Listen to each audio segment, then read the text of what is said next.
नमस्कार, स्वागत है आप सभी का। आपके साथ मैं हूं पुनीत मिश्रा और खबर आप देख रहे हैं खबरें मध्य प्रदेश की। तो चलिए, शाम के 7 बज चुके हैं और आपको दिखाते हैं इस वक्त की 6 बड़ी खबरें क्या हैं।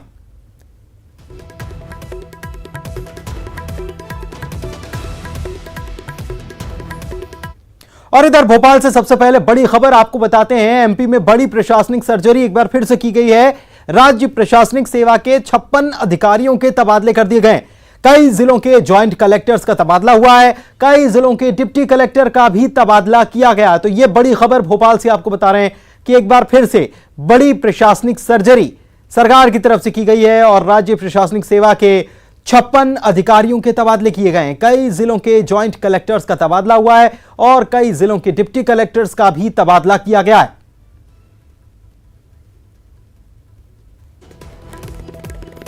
तो बड़ी प्रशासनिक सर्जरी, राज्य प्रशासनिक सेवा के 56 अधिकारियों के काम में बदलाव कर दिया गया। जितेंद्र हमारे सहयोगी हमारे साथ फोन लाइन पर जुड़े हुए हैं। जितेंद्र, एक बड़ी लिस्ट आई है और एक बार फिर से बड़ी प्रशासनिक सर्जरी की गई। बिल्कुल, इस बार 56 जो अधिकारी हैं उनके थोकबंद तबादले किए गए हैं, जिनमें डिप्टी कलेक्टर की संख्या भी ज्यादा है। कह सकते हैं कि प्रदेश भर से जो डिप्टी कलेक्टर और जॉइंट जो कलेक्टर हैं उनके जो तबादले किए गए हैं, तो कह सकते हैं कि पूरे प्रदेश भर में ही तबादलों का ये दौर शुरू हो चुका है। इनमें भोपाल से भी कई अधिकारियों को फेरबदल किया गया है। तो कह सकते हैं कि इंदौर, जबलपुर, ग्वालियर और ऐसे कई बड़े बड़े बेल्ट हैं जहां से डिप्टी कलेक्टर्स को ट्रांसफर किया गया है। ये प्रशासनिक सर्जरी आने वाले चुनावों के मद्देनजर भी कहीं ना कहीं महत्वपूर्ण मानी जा रही है। बहुत बहुत शुक्रिया जितेंद्र आपका इस जानकारी के लिए। तो आने वाले चुनावों के लिहाज से भी ये प्रशासनिक सर्जरी महत्वपूर्ण मानी जा रही है। जितेंद्र बता रहे थे कि राज्य प्रशासनिक सेवा के 56 अधिकारियों का तबादला हुआ है। और प्रदेश की राजनीति में इन दिनों वायरल वीडियो और ऑडियो क्लिप को लेकर बवाल मचा है और अब इस बवाल में एक और कड़ी जुड़ गई है। इस बार मामला ज्योतिरादित्य सिंधिया की कट्टर समर्थक और कमलनाथ सरकार में मंत्री रह चुकी इमरती देवी से जुड़ा है, जिनका एक कथित ऑडियो वायरल हुआ है। ऑडियो में इमरती देवी की आवाज होने का दावा किया जा रहा है और आंख फोड़े जाने की धमकी दी जा रही है। हालांकि न्यूज 18 इस वायरल ऑडियो की पुष्टि नहीं कर रहा है, लेकिन जो ऑडियो क्लिप वायरल हो रही है उसमें जो आवाज है वो इमरती देवी की आवाज है, ऐसा दावा किया जा रहा है। ऑडियो में किसी मुन्ना नाम के शख्स को लेकर चर्चा हो रही है और इसी दौरान महिला ये कहती सुनाई दे रही है कि तुम इमरती देवी को नहीं जानते हो, मैं आंखें फुड़वा दूंगी। इमरती देवी कमलनाथ सरकार में महिला बाल विकास मंत्री रह चुकी हैं। इमरती देवी की पहचान ज्योतिरादित्य सिंधिया के कट्टर समर्थक के तौर पर भी। कह रहे थे कि अंदर से क्या कह रहे थे? तो मुन्ना लाल की हालत देखी, तुम इमरती देवी को जानते हो? नहीं, क्या कह रहे? बहुत बड़े नाना बहुत खराब से लगे, फुरवा देंगे। हवा बहुत खराब से लगे मंत्री जी। अगर नहीं जीतने ना बोरिंग लगेगी तुम्हारे और ना लाइट लगेगी मुन्ना पठा में। हाँ नेताजी, हम जा रहे हैं मंत्री जी का मौका में यार को जाटबन ने पीटो है, ठीक है? कौन पीटो बनने का करने, लेकिन नहीं बता रहे हैं आप। नहीं, ना बोरिंग लगेगी ना लाइट, जाओ विरोध करो, हम आओ, हवा खराब और कर दो। हवा हम खराब कर रहे हैं, तुम्हारे संग ही रहे। कोई धोखा नहीं करा सकता, समझे? तुम्हारे साथ में रहे हो, करा रहे हो तो तुम्हारा ठीक है, मैं तो नहीं कराऊंगा। डीपी हो रही और बोरिंग तो आई रही थी, अब वो भी बंद। ठीक है, बढ़िया। और इधर भोपाल में पूर्व मंत्री इमरती देवी की तरफ से सफाई भी आ गई है। कथित ऑडियो जो वायरल हो रहा है इस पर वो सफाई दे रही है और कह रही हैं कि ऑडियो में मेरी आवाज नहीं है। उन्हें प्रत्याशी ढूंढे नहीं मिल रहा तो वे क्या कहें, झूठी साची बातें बना के तो कहेंगे ना। आवाज नहीं है क्या? वो कौन की आवाज? हमारी कोई आवाज नहीं, सुन लेना आप। क्या उन्हें प्रत्याशी ढूंढे नहीं मिल रहा तो वे क्या कहें, झूठी साची बातें बना के तो कहेंगे ना। आवाज नहीं है क्या? वो कौन की आवाज? हमारी कोई आवाज नहीं, सुन लेना आप। और शरद हमारे सहयोगी हमारे साथ लाइव जुड़े हुए हैं, उनके पास चलते हैं और उनसे बात करते हैं। शरद, एक फिर से ऑडियो एक वायरल हुआ, इस पर फिर से सियासत होने लगी। इमरती देवी की प्रतिक्रिया आ गई कि कहा कि मेरी आवाज़ नहीं है। वैसे इसके पहले भी हमने देखा कि जो भी ऑडियो कभी भी वायरल होता है कोई स्वीकार नहीं करता कि ये उसकी आवाज़ है। यहां पर भी यही हुआ है।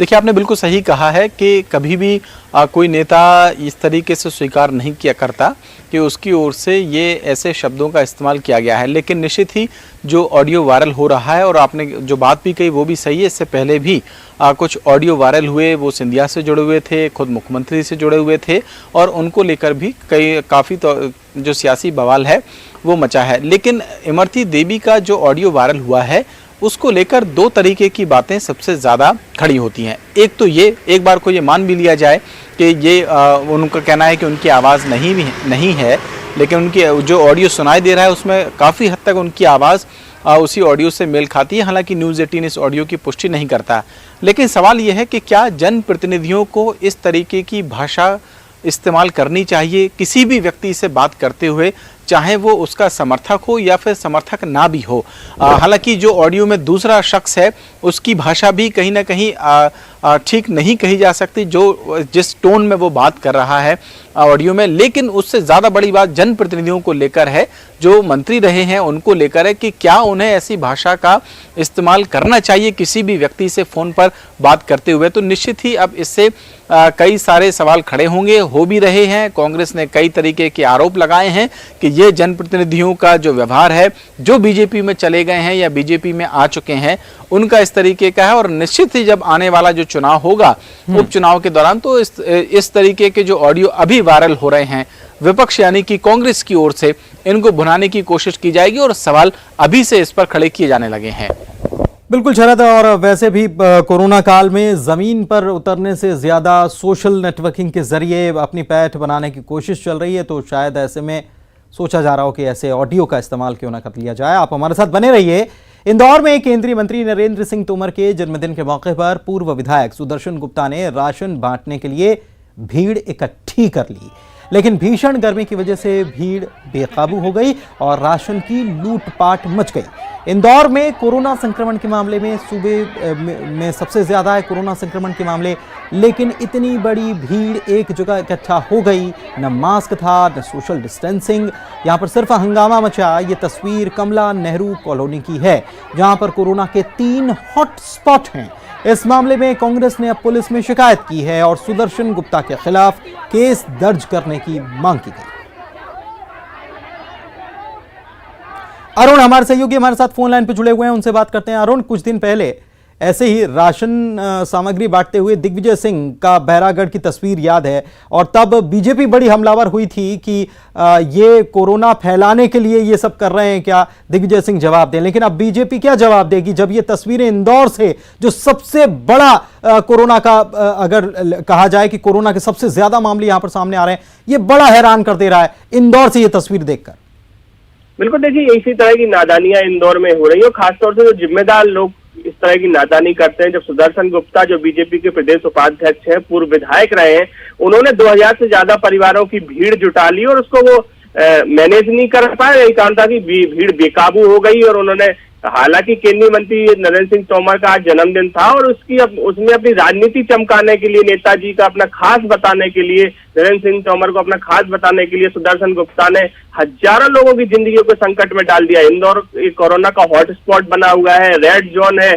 और जिस इलाके में ये राशन बांट रहे थे कमला नगर का, वहां पे भी 3 हॉटस्पॉट हैं कोरोना के। उसके बावजूद यहाँ पर इतनी बड़ी संख्या में भीड़ इकट्ठा की गई, उनको राशन बांटने के लिए लाइन में लगाया गया। कार्रवाई कर रहा है क्या, क्योंकि वहां तो बड़ी सख्ती है, लेकिन उसके बावजूद लोग जुटा लिए गए और इनकी तरफ से जुटाए गए, तो इनके खिलाफ कोई कदम उठाया जाएगा क्या? बिल्कुल, देखिए कदम उठाया जाना चाहिए, लेकिन राज्य में जब इनकी सरकार है और इतने बड़े पद पर हैं, बीजेपी के प्रदेश उपाध्यक्ष हैं, पूर्व विधायक रहे हैं, तो अब यही लग रहा है कि इनके खिलाफ शायद ही कुछ कार्रवाई हो। हालांकि जो कांग्रेस ने इसकी शिकायत डीआईजी हरिनारायण मिश्र को कर दी है, वीडियो भी उपलब्ध करा दिया है उनको, साथ ही आवेदन भी दे दिया है। राकेश सिंह यादव ने जाकर इसकी शिकायत कर दी है, लेकिन अब इन पर एफआईआर होती है या नहीं, ये बड़ा सवाल है, क्योंकि सरकार इन्हीं की है। ऐसे में हालांकि तत्काल अगर कोई दूसरा आदमी करता तो जरूर एफआईआर हो जाती अब तक, लेकिन अभी तक तो इन पर एफआईआर नहीं हुई है और अभी जो कानून है वो अपना काम अभी तक नहीं कर पाया है। चलिए, बहुत बहुत शुक्रिया अरुण आपका इस जानकारी के लिए। और ये तस्वीरें वाकई में इंदौर से अगर ऐसी तस्वीरें देखने को मिले तो बड़ी हैरान कर देती हैं। विधानसभा उपचुनाव को लेकर बीजेपी में बैठकों का दौर जारी है। आज भी बीजेपी दफ्तर में चुनाव संचालन के लिए बनी विधानसभा समिति की बैठक हो रही है। इसमें चुनावी रणनीति को लेकर मंथन हो रहा है। इस बैठक में सीएम शिवराज, प्रदेश अध्यक्ष वीडी शर्मा, केंद्रीय पर्यटन मंत्री प्रहलाद पटेल, फग्गन सिंह कुलस्ते शामिल थे। पूर्व मंत्री गोपाल भार्गव, राकेश सिंह और गौरीशंकर शेजवार भी पहुंचे। आपको बता दें कि गुरुवार को भी बीजेपी की तरफ से बैठक हुई थी, जिसमें 11 विधानसभा सीटों पर मंथन किया गया था। देखिए, स्वाभाविक है, विधानसभा के उपचुनाव हैं, 24 सीटों पर है। भारतीय जनता पार्टी का एक एक कार्यकर्ता प्राणपण से इस चुनाव को जीतने में लगा है। स्वाभाविक है, रणनीति को लेकर, आगामी तैयारियों को लेकर ये बैठकों का क्रम होता आया है और होता जाएगा। सर, नाराज है कुछ लोग, जैसे घनश्याम प्रोनिया ने भी दवा ठोका है, फारूक साहब की नाराजगी है, दीपक जोशी। भारतीय जनता पार्टी में कहीं कोई नाराजगी नहीं है। देखिए, उपचुनाव में 24 सीटों पर भारतीय जनता पार्टी चुनाव जीतेगी। नहीं, देखिए, नाराजगी आपके सामने आ चुकी है। हमारे संगठन में बातचीत के माध्यम से समस्याओं को सुलझाया जाता है। पार्टी संगठन से एक नहीं 2 बार बातचीत हुई है और मेरे तो अध्यक्ष जी ने मुझे बुला के बात की है। इसलिए मुझे लगता है कि पार्टी में सुनवाई का जो दौर है वो पूरा हुआ है और हम कहीं ना कहीं संतुष्ट हैं। हम सब साथ में, महाराज शिवराज सिंह जी, नरेंद्र, सब लोग बिल्कुल एकजुट हैं। आपस में पूरी आत्मीयता के साथ हमने महसूस की है। आत्मीयता वो हमारे बीजेपी जो कार्यकर्ता हमारे यहाँ भी लोकल है, तो बल्कि ईमानदारी की बात यह है, जो मैं बिल्कुल दिल से कहूँ कि कांग्रेस में रहते हुए तो चाहे लोकल स्तर पे या बड़े स्तर पे हमें ऐसे लगता था जैसे दूसरे गुट के आदमी के जैसे दुश्मन के पास आ गए या दुश्मन हमें देख रहा है दुश्मनी की नज़र से। लेकिन कांग्रेस में ये हालात थे, बीजेपी में आके हमें ऐसा बिल्कुल महसूस नहीं, ऐसा लग रहा है जैसे हम पहले से यहाँ यहीं थे और ये सब हमारे साथ थे।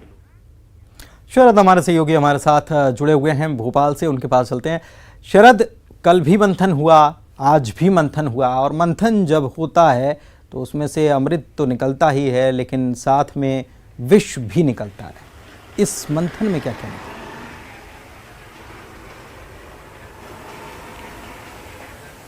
बिल्कुल, देखिए, आपने सही कहा। और इस बैठक का जो अमृत है और विष है वो आखिरकार क्या होगा, ये तो आने वाला वक्त बताएगा जब उपचुनाव होगा और उसके नतीजे आएंगे। लेकिन निश्चित ही जो बैठकों के दौर हैं, जो अब तक वीडियो कॉन्फ्रेंसिंग से बैठकें हो रही थी, अब वो ज़मीन स्तर पर उतरने की तैयारी बीजेपी ने कर ली है और प्रदेश मुख्यालय पूरी तरीके से इसका सेंटर बन गया है। कल 11 सीटों की जो समीक्षा है, जो तैयारी है, उसको लेकर चर्चा की गई थी। जो समितियां बनाई गई हैं विधानसभा स्तर पर, उनके जो सदस्य हैं वो और जो प्रभारी हैं उनको बुलाया गया था। आज बाकी बची जो 13 सीटें थीं 24 में से, उनकी आज तैयारियों की समीक्षा की गई है, आगे की रणनीति तैयार की गई है। और ख़ास बात यह है कि तमाम जो दिग्गज नेता हैं जिनका उल्लेख आपने किया है, वो सभी शामिल रहे, जिसमें खुद मुख्यमंत्री भी शामिल हैं। तो ये जो दौर है आज लगातार बैठकों का चल रहा है। अभी तक भी, कुछ देर पहले तक भी जो बैठकें हैं वो जारी थी। और इन बैठकों को मोटा मोटी अगर एक बात इसमें से जो निकल के आई है, वो 2 बातें कही जा सकती हैं। एक तो ये कि जितनी भी समितियां बनाई गई हैं या जो कार्यकर्ता हैं, उनको ये ताकीद कर दी गई है कि आखिरकार उपचुनाव में कौन मैदान में जाने वाले हैं और उनको लेकर पार्टी को एकजुट होकर काम करना है। ये लगभग तय है कि वही 22 नाम जो सिंधिया के साथ बीजेपी में शामिल हुए हैं वो उपचुनाव लड़ेंगे। जी, ठीक है, शुक्रिया शरद आपका इस जानकारी के लिए। वक्त की थोड़ी सी कमी, आगे बढ़ते हैं। प्रदेश में शराब दुकानों पर महिला अधिकारियों की तैनाती के मुद्दे पर सियासत थमी ही नहीं थी कि एक और नए मामले ने आग में घी डालने का काम कर दिया। अब सागर में पॉलिटेक्निक कॉलेज के शिक्षकों की शराब दुकान पर ड्यूटी लगा दी गई है। कॉलेज की ओर से बाकायदा कलेक्टर का हवाला देते हुए शिक्षकों के नाम के साथ आदेश जारी कर दिया गया है। 10 जून को जारी इस आदेश में 5 शिक्षकों की ड्यूटी देसी विदेशी शराब दुकानों में लगाई गई है। मामला सामने आने के बाद अब कांग्रेस ने इस फैसले की निंदा की है। महिला कर्मचारियों के बाद अब शिक्षकों की शराब दुकानों पर ड्यूटी लगाए जाने पर कांग्रेस ने कड़ा एतराज जताया है। पूर्व केंद्रीय मंत्री अरुण यादव ने शिवराज सरकार पर पलटवार करते हुए अपने ऑफिशियल ट्विटर हैंडल से एक ट्वीट किया। अरुण यादव ने लिखा कि मध्य प्रदेश में पहले महिला पुलिसकर्मियों ने शराब बेची और अब शिक्षक शराब बेचेंगे। शिवराज सिंह जी, शर्म नाम की तो कोई चीज ही नहीं बची है। जिन पर प्रदेश की सुरक्षा और बच्चों के भविष्य की जिम्मेदारी है, उन्हें शराब बेचने का काम सौंप दिया।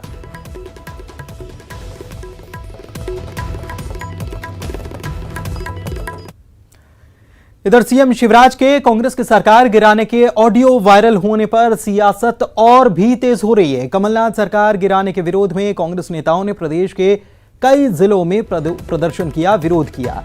ये 3 जगहों की तस्वीर आपको दिखा रहे हैं, भोपाल, इंदौर और उज्जैन की है। पहली तस्वीर भोपाल के रोशनपुरा इलाके की, जहां पर कांग्रेस के बड़े नेता प्रदर्शन में शामिल हुए थे। सोशल डिस्टेंसिंग का भी ख्याल रखा गया। राजधानी की तस्वीरें हैं। वहीं इंदौर में भी कांग्रेस कार्यकर्ताओं ने विरोध प्रदर्शन किया और कमलनाथ सरकार गिराने का विरोध किया। बात उज्जैन की जाए तो यहां पर कांग्रेस के कार्यकर्ताओं ने प्रदर्शन के दौरान सोशल डिस्टेंसिंग वो भुला दी और उसकी धज्जियां उड़ती नजर आईं। बिना मास्क के ही यहां पर प्रदर्शन होता रहा। इस दौरान कांग्रेसी कार्यकर्ताओं की पुलिस से धक्का मुक्की भी हुई। आपको बताएं कि कोरोना के मामले को लेकर अगर पूरे प्रदेश में देखा जाए तो उज्जैन तीसरे स्थान पर है। सबसे ज्यादा मामले तीसरे नंबर पर उज्जैन में ही है। अभी तक तो हम कह रहे थे कि खरीद फरोख्त करके मध्य प्रदेश की सरकार गिरा दी 22 विधायकों, लेकिन ये बात खुद शिवराज जी चौहान मुख्यमंत्री जी ने इंदौर में कह दी कि दिल्ली के इशारे पर, मोदी जी और शाह के इशारे पर मध्य प्रदेश की सरकार हमने तोड़ी है, कमलनाथ जी की सरकार को हटाया है और तुलसी सिलावट मंत्री और ज्योतिरादित्य सिंधिया जी की मदद से ये सब हुआ है। मुख्यमंत्री शिवराज सिंह चौहान इंदौर शहर आते हैं और वो खुद कह रहे हैं, जिसका ऑडियो आपके पास है, वो खुद कह रहे हैं कि केंद्र के इशारे पर, केंद्र की साजिश के तहत मध्य प्रदेश की कमलनाथ जी के नेतृत्व में जो बहुमत की सरकार चल रही थी उसको गिराया गया, षड्यंत्र पूर्वक गिराया गया। और यहां रुक रहे हैं, एक ब्रेक के लिए, जल्द लौटें।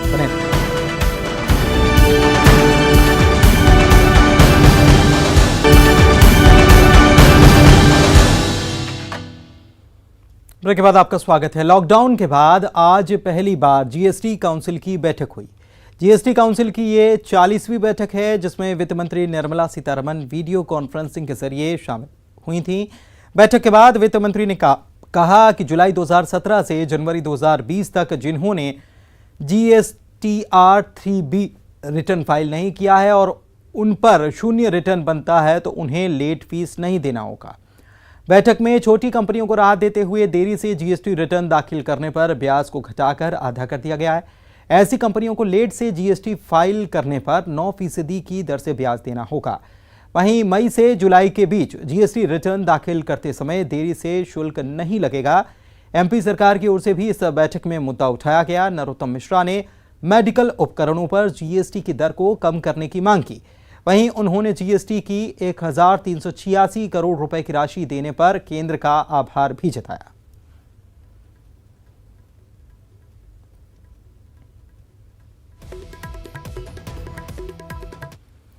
और इधर गृह मंत्री ने उद्योगपतियों से भी आज चर्चा की है और चर्चा इस मुद्दे को लेकर थी कि रोजगार कैसे बढ़ाया जाए।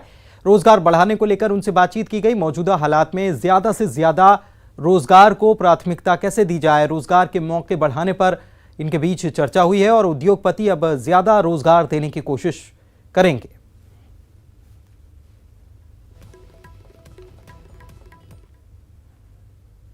एमपी में राज्यसभा की 3 सीटों के लिए होने वाले चुनाव के लिए राजनीतिक सरगर्मी तेज हो चुकी है।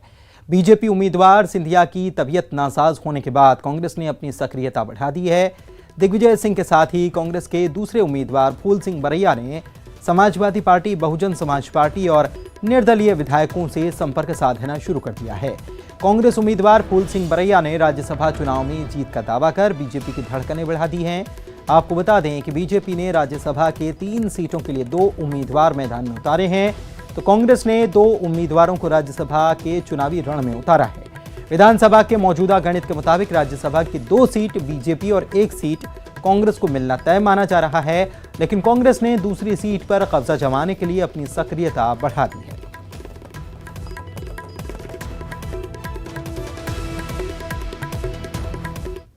चल रहा है, उसमें जो तैयारी होती है पार्टी की तरफ से वो पूरी तैयारी, और हम लोगों की मीटिंग भी होने वाली है, तो उसमें जो भी होंगे, क्या योजना बनी है, किस प्रकार से बनी है, वो भी क्लियर हो जाए। कांग्रेस पार्टी जीतेगी और कांग्रेस पार्टी के पक्ष में ही मतदान होगा। देखिए, चुनाव है और चुनाव में जीतने के लिए सभी मतदाताओं से संपर्क करना पड़ता है। चूँकि भारतीय जनता पार्टी में भारी अंतर्कलह हो चुकी है, हमारे नेता आदरणीय कमलनाथ जी के नेतृत्व में कांग्रेस एकजुट है और जो प्रत्याशी है हमारे वो सभी विधायकों से संपर्क कर रहे हैं। कांग्रेस की दुकान भी बंद हो गई और शोरूम भी बंद हो गया। अब वो अपने विधायकों को ही बचा के रख पाए, यही बड़ी बात है। जो असंतोष कांग्रेस में था वो हमें देखने को मिला। अब इस तरह की जुमलेबाजी करके कांग्रेस अपनी फेस सेविंग कर रही है, इसमें कहीं कोई दम नहीं है। भारतीय जनता पार्टी के पूरा विधायक दल एकजुट है, इसमें कहीं कोई शक या शंका नहीं है। इस तरह के बयानबाजी करके कांग्रेस के नेता केवल और केवल सुर्खियों में रहना चाहते हैं। जबलपुर के एक युवक ने देहरादून में खुदकुशी की है। क्वारंटीन सेंटर में उसने आत्महत्या कर ली। आपको बताएं कि हाल ही में रेलवे में उसकी नौकरी लगी थी और बड़ोदरा में उसकी ट्रेनिंग चल रही थी। 2 जून को आखिरी बार पिता से इस युवक की बात हुई थी और बड़ोदरा से दिल्ली जाने की बात भी उसने कही थी। लेकिन अचानक से ये खबर आई है कि जबलपुर के युवक ने देहरादून में खुदकुशी कर ली और क्वारंटीन सेंटर में था जहां इसने आत्महत्या कर ली। आपको बताएं कि रेलवे में हाल ही में इस युवक की नौकरी लगी थी।